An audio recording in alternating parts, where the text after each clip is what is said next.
자, 오늘은 이제 418페이지 쪽에 맨 아래 카 거기를 해보겠습니다. 418페이지 쪽, 418페이지 쪽. 그리스도인들 중에도 사후 세계와 부활에 대한 확신이 없는 사람들이 있다. 또한 부활에 대한 신앙관이 포함된 찬송가조차도 거의 부르지 않는 교회들도 있다.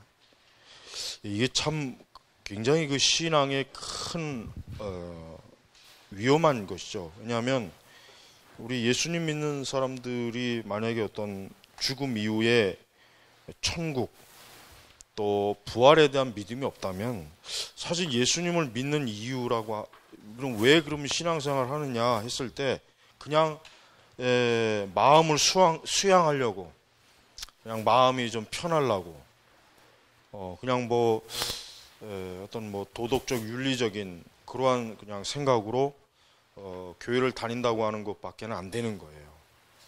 그러니까 우리가 신앙생활을 한다는 그 이유가 물론 이유가 있지만 제일 그 중에 중요한 게 뭡니까? 우리가 분명히 천국의 신앙을 가져야죠.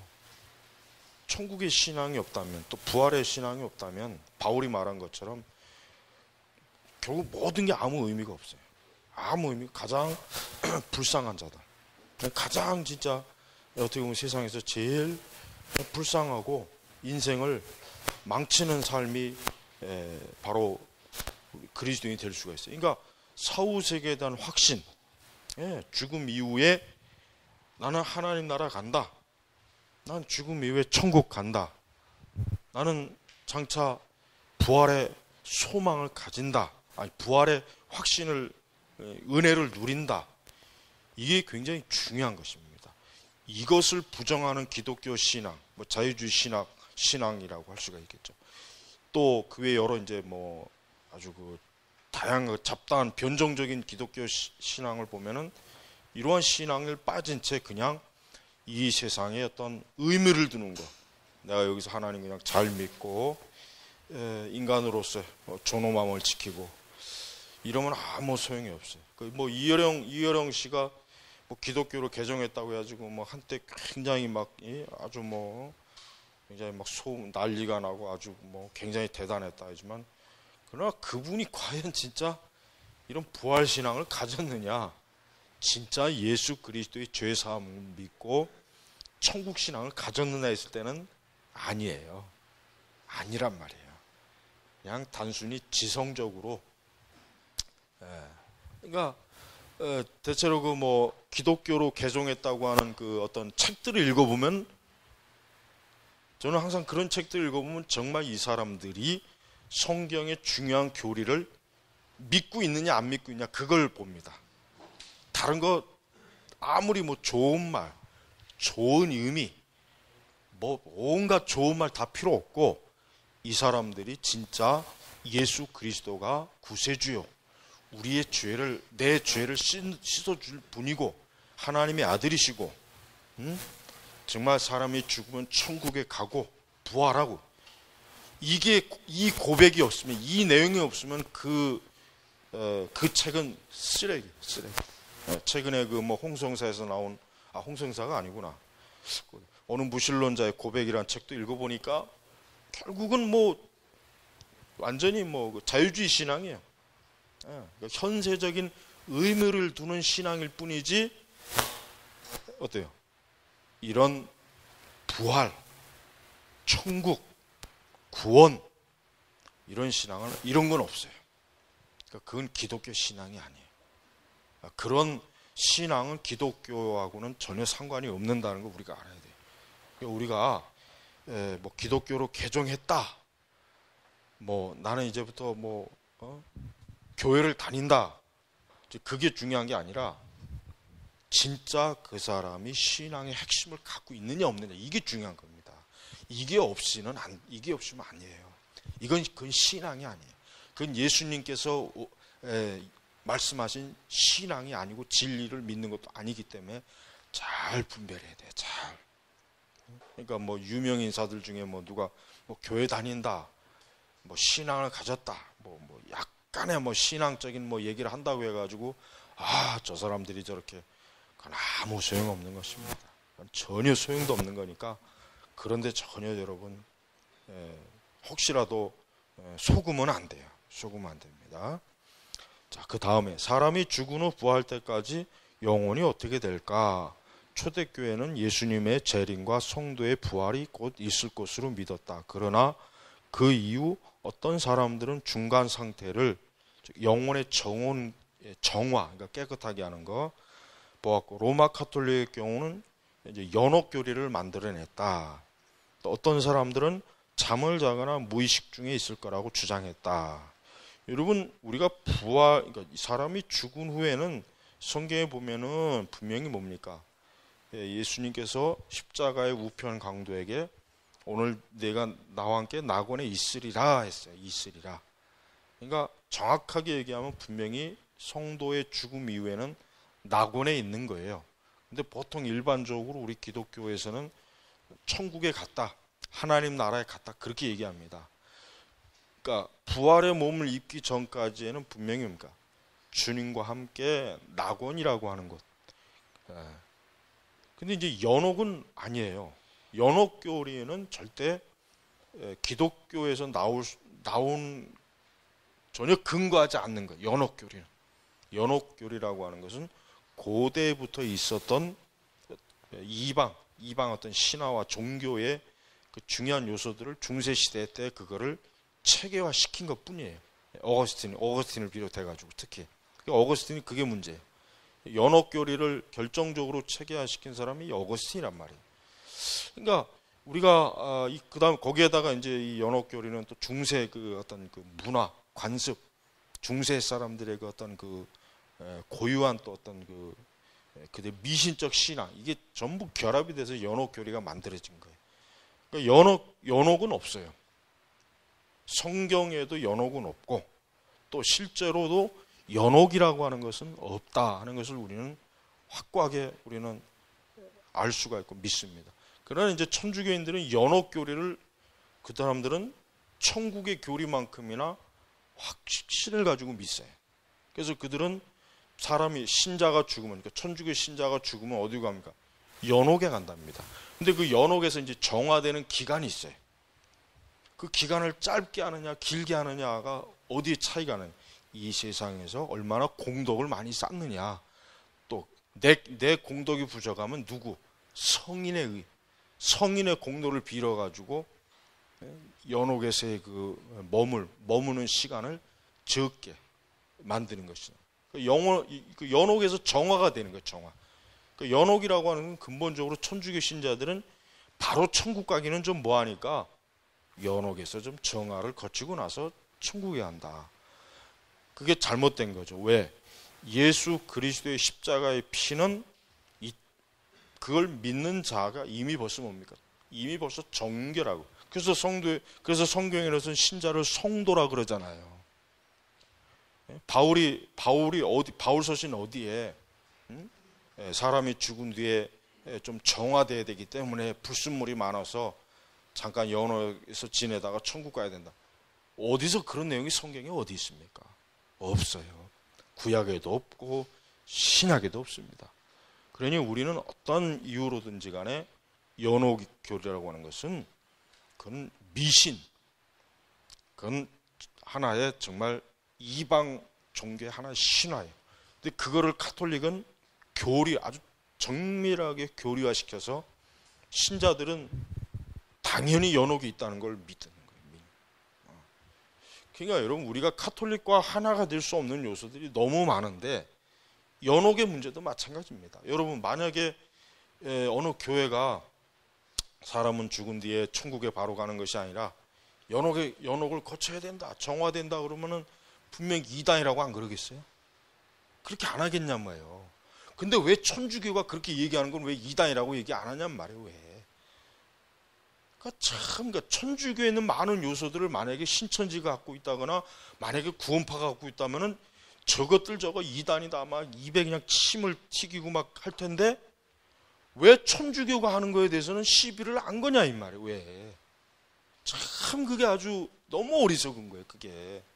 그러니까 천주교에서 말하는 걸 동일하게 만약에 어떤 목사가 만약에 가르쳤다고 해봐요. 그러면 당장 당신이 이단이다라고 당연히 한단 말이에요. 그런데 왜 교황이 말하고 저 추경이 말하면은 왜 그걸 이거 잘못됐다고 왜 지적을 안 하냐고요.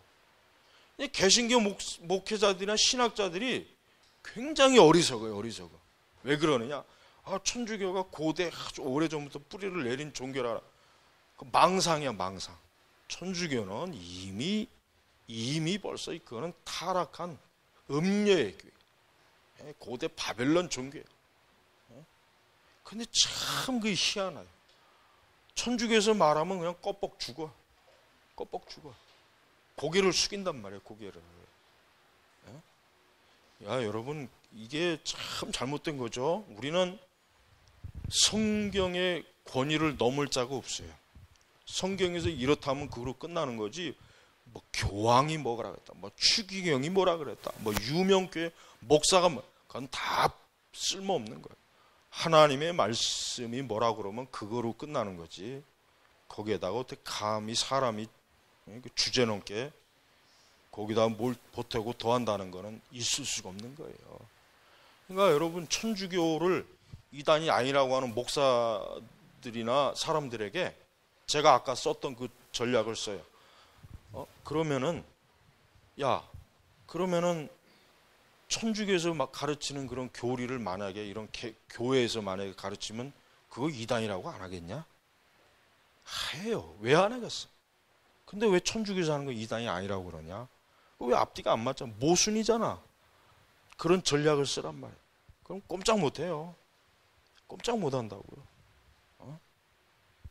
만약에 여러분 일반 개교에서 어떤 대형교회 목사가 난 이제부터 교황이다 그러면은 그거 완전 미친놈 소리 들을 거 아니에요. 근데 왜 천주교에서 교황은 왜 시비 안 걸어요? 만약에 어떤 대형교회 목사가 이제부터 죄를 나를 통해서 고백해라.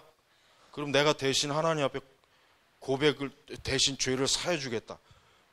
그거 당장 이단이라. 근데 왜 천주교가 하는 사제 고해성사는 왜 그러면 그건 잘못된 게 왜 아니에요? 그러니까 여러분 봐요. 이게 문제라는 거예요.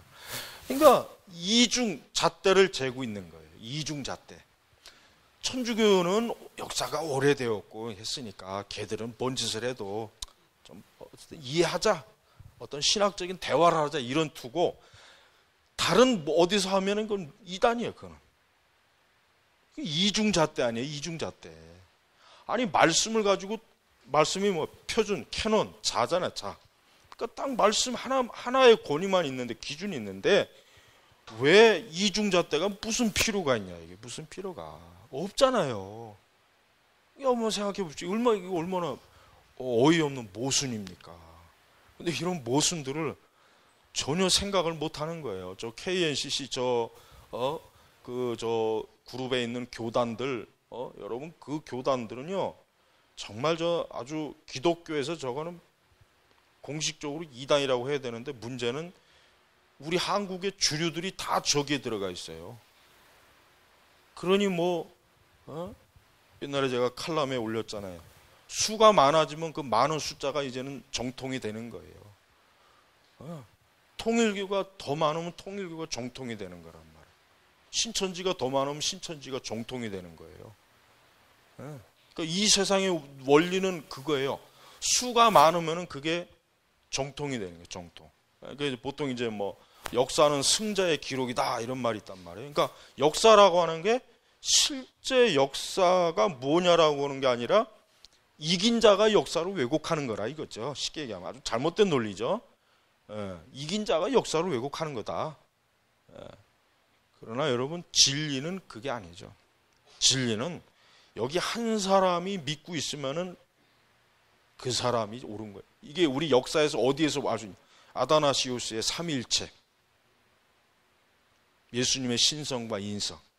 그때 그 한 사람 외에 평신도였어요. 더군다나 그때는 그분 외에는 전부가 다 이단의 교리를 쫓고 있었다. 아다나시우스가 자기 혼자, 자기 소수의 세력이지만 그건 정통이 아니다. 그건 성경의 말씀하고 어긋난 거다. 그 많은 수를 상대로 교리 전쟁을, 교리 싸움을 했잖아요. 결국은 인정받았죠. 결국은 승리했잖아요. 만약에 그때 이 아다나시우스가 만약에 이게 정말 그 다수에 밀렸으면은 오늘 우리는 지금 잘못된 교리를 지금 갖고 있는 거예요. 이거 얼마나 무서운 일입니까? 여러분, 우리는요, 뭐 수가 뭐 100만 명이고 1000만 명, 그게 중요한 게 아니에요. 내가 하나님의 말씀을 옳게 믿느냐 안 믿느냐, 이게 중요해요. 내가 옳게 믿으면 끝난 거예요. 뭐 저기 100만이고 몇십만이고 몇만이고 다 필요 없어요. 나는 하나님 말씀을 나는 믿고 있다, 가지고 있다, 나는 바른 걸 알고 있다, 이러면 되는 거예요. 근데 이럴 만한 배짱과 믿음이 없어요. 이럴 만한 용기가 없는 거예요. 그래서 눈치를 보는 거예요. 내가 이렇게 얘기하면 또 사람들이 나보고 또 뭐라 그럴 텐데, 너만 잘났냐, 뭐 너만 아느냐, 뭐 눈치를 봐요. 눈치. 이게 그러니까 하나님을 두려워하는 게 아니라 사람을 두려워하는 거예요. 사람을 두려워하면 끝나는 겁니다. 그러니까 우리는 어떤 일이 있어도요, 교리 부분, 이런 진리 부분에 있어서 우리는 하나님을 두려워해야지 사람을 두려워하면 절대로 안 됩니다. 지금의 이 교회를 볼 때 안타까운 거는 하나님은 안중에도 없어요. 하나님은 안중에도 없단 말이에요. 교회가 이 동성애 문제도 그렇습니다. 우리 한국 교회가 더 강하게 이거를 반대해야 되는데 교회 내에서도 뭐 서서히 성적 소수자를 존중해 줘야 된다. 교회도 뭐 동성애를 품어줘야 된다. 그게 하나님의 사랑이다. 이런 식으로 얘기하는 사람이 점점 늘어나요. 늘어나고 있다니까. 이제 그게 늘어나면 이제 신학적으로도 이제 그게 이제 정당화가 될 것이고, 그러면 이제 앞으로 이제 동성애 목사도 나올 거예요. 우리 한국에서는 내가 볼 때는 그 몇몇 교단이 있어요. 분명히 거기에서 나올 것 같아요. 틀림없어요. 근데 처음에는 굉장히 뭐 반발이 심하겠지만 시간이 지나면 그것도 익숙해져. 뭘 보면 알 수 있냐? 여자 목사. 80년대까지만 해도 여자 목사 하면 이상하게 봤어요. 비정상으로 봤는데 지금 여자 목사를 비정상으로 보면 오히려 욕 먹어요. 또 이상한 세상이 돼버렸다니까요 지금. 그러니까 동성애 목사도요, 처음에는 이상하게 보지만 시간 지나면 이상하게 안 봅니다. 그럴 수 있구나, 그렇게 본다니까요. 그러니까 사람이 멍청합니다. 인간이라고 하는 게 똑똑한 것 같지만은 반복적으로 자꾸 뭔가 세뇌시키면은 그걸 믿어요. 그걸 믿는 거예요. 그걸 믿고 자기도 속아요. 그러니까 진짜 사기의 다이르는 자기가 진짜 자기를 속여야 돼. 그래야 남을 진짜 속일 수가 있는 거예요. 그게 사기꾼의 최고의 경지에 오른 거예요. 진짜 자기가 속아서 자기가 확신을 가질 때 남을 속일 수 있는 그 최고의 능력이 발휘되는. 그러나 아직 자기는 아닌 걸 알지만 남을 속이려면 아직은 이게 이게 아직은 1급이 못 되는 거예요. 1급이. 그러니까 여러분, 거짓 교리도요, 진짜 이걸 믿는 사람들은요, 그걸 옳다고 믿으면서 다른 사람에게 가르친다니까요. 정말이에요. 자기가 나는 이게 진리야, 난 여기에 목숨을 걸 수 있어, 그 정도가 되는 거예요. 그 정도가 되니까 이제 다른 사람한테도 가르치는 거, 전하는 거예요. 여러분, 사람이 이렇게 어리석습니다. 인간이 이렇게 어리석은 존재. 한편으로 우리는 이게 참 무서운 일입니다. 이런 그 상황이 오면, 아까 우리 저기 미국에서 오신 우리 회원분이, 미국도 이 남부 중심으로는 아직은 동성애에 대해서 얼마든지 비판할 수 있고 얼마든지 그걸 했지만, 이 북부 뉴욕이나 이런 지역 가면은 동성애가 있을 때 뭐 자기들끼리 속닥속닥 흉을 봐도 고소가 당한대. 고소. 그러니까 동성애 봐도 자연스럽게 봐야지, 조금만 눈빛을 이렇게 보면은 이 사람이 지금 나를 동성애자라고 차별하는구나, 고소를 해버려요. 그럼 져요, 차별법에.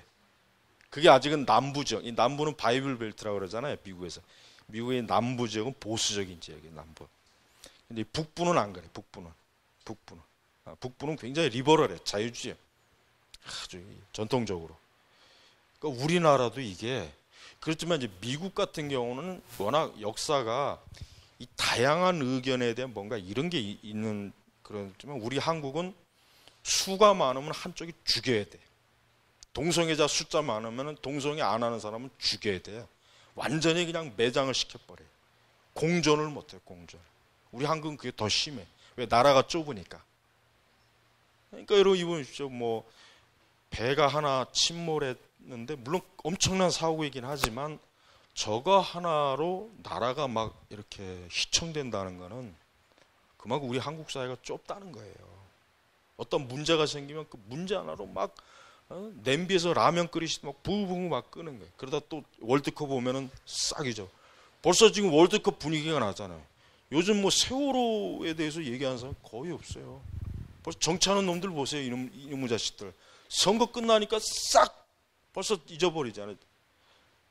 특히 그 좌파들 얼마나 울겨 먹었습니까? 그 세월호 끝나니까 그냥 언제 뭐 그런 게 있었냐는 식이죠. 야비하잖아요. 아주 야비해요. 아주. 그러니까 그러니까 우리나라 같은 경우는 이런 반기독교적인 세력이 커지면요, 교회는 큰일 납니다. 위험해요. 가만 놔두질 않습니다. 그래도 아직은 교회가 그래도 어쨌든 무시 못할 그 세력이 있으니까 이게 그러지. 제가 볼 때는 점점 더 그냥, 그러니까 사실은 어제 같은 경우도 서울 시내는 모든 교회들이 다 모여가지고 이 공무원들, 정부 관계자들이 경찰에 깜짝 놀래. 아, 이거 동성애 허용했다간 뒤집어지겠구나. 서울이 확 겁을 줘야 된단 말이에요. 그래야 감히 이것들이 동성애 안 돼, 축제 안 돼, 니들 공간에서만 놀아, 그렇게 해야 되는데 기껏 몇백 명 나와가지고 데모하고 있으니 우습게 여기는 거예요. 정부에서도. 뭐 별거 아니네. 뭐 동성애도 뭐 이 정도밖에는 뭐 저항이 없네. 그렇게 돼버리는 거예요. 지난번 저 NCC하고 카톨릭하고도. 그러니까 기독교인들이 때로는 어떤 그런 게 있어야 되는데 그게 참 약합니다. 그래서 우리 교회가 이런 일에 있어서 우리가 이게 잠을 자면 안 돼요. 잠을 자면 안 된단 말이에요. 근데 잠을 자고 있잖아요. 그냥 무신경이에요.